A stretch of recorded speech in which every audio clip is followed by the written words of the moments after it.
Have you ever wondered how to reuse code without duplicating it? If you're a programmer, this is a common challenge. Today, we're diving into the differences between Lambda expressions and static methods and how you can leverage them for better code reusability. I totally get it. Code duplication can lead to messy projects and headaches down the line. You're not alone in this struggle. Many developers face the same issue when trying to keep their code clean and efficient.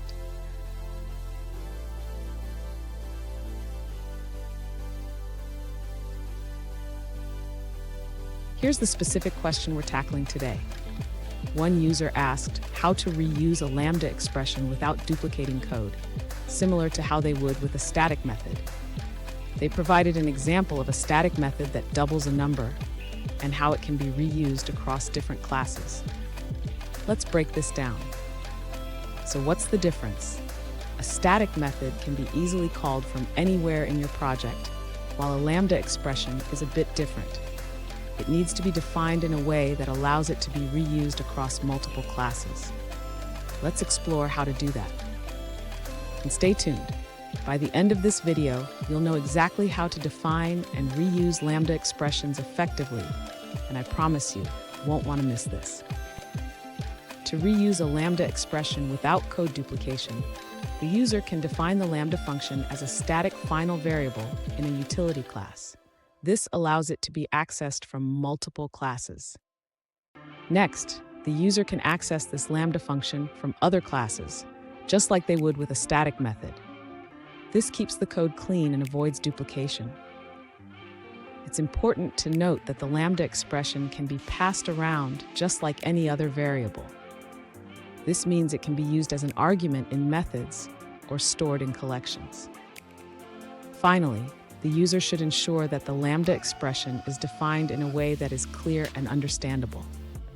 This will help maintain readability in the code. Fun fact: did you know that Lambda expressions were introduced in Java 8? They revolutionized the way we write code, making it more concise and expressive. It's like giving your code a superpower. Now, let's look at the answers provided by other users. This user suggests that Lambda expressions are best for cases where code reuse isn't necessary. For example, if you frequently need to add 2 to numbers, a static method is more efficient than repeating the same Lambda. However, if you only need to add 2 in a specific context, defining it as a Lambda can keep your code cleaner. The user also shares their experience with Clojure, where they often create local, anonymous functions to simplify code. These functions usually rely on local variables, making them unsuitable for global scope. That's the end of that answer. Let's see another perspective. This user suggests that with Lambda expressions, reusability isn't a major concern since most Lambdas aren't reused.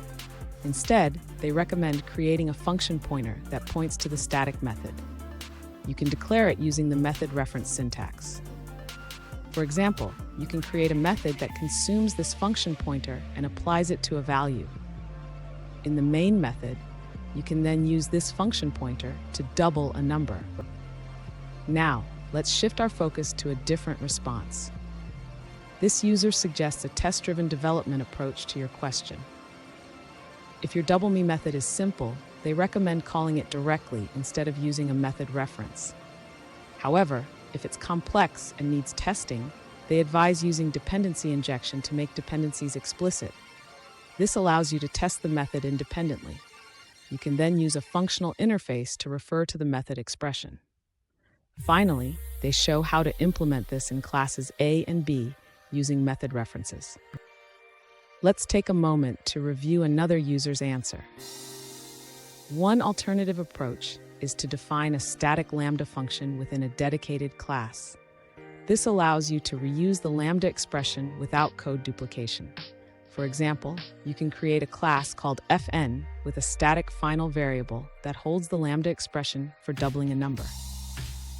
In the main method of another class, you can call this Lambda function using fn x2times.apply with the desired input.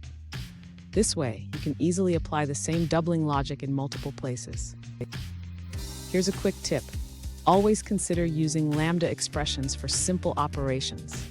they can make your code cleaner and easier to read, especially when working with collections. And there you have it. You've learned how to define and reuse Lambda expressions effectively, just like static methods. Remember, clean code is happy code. If you found this video helpful, don't forget to subscribe for more programming tips and tricks.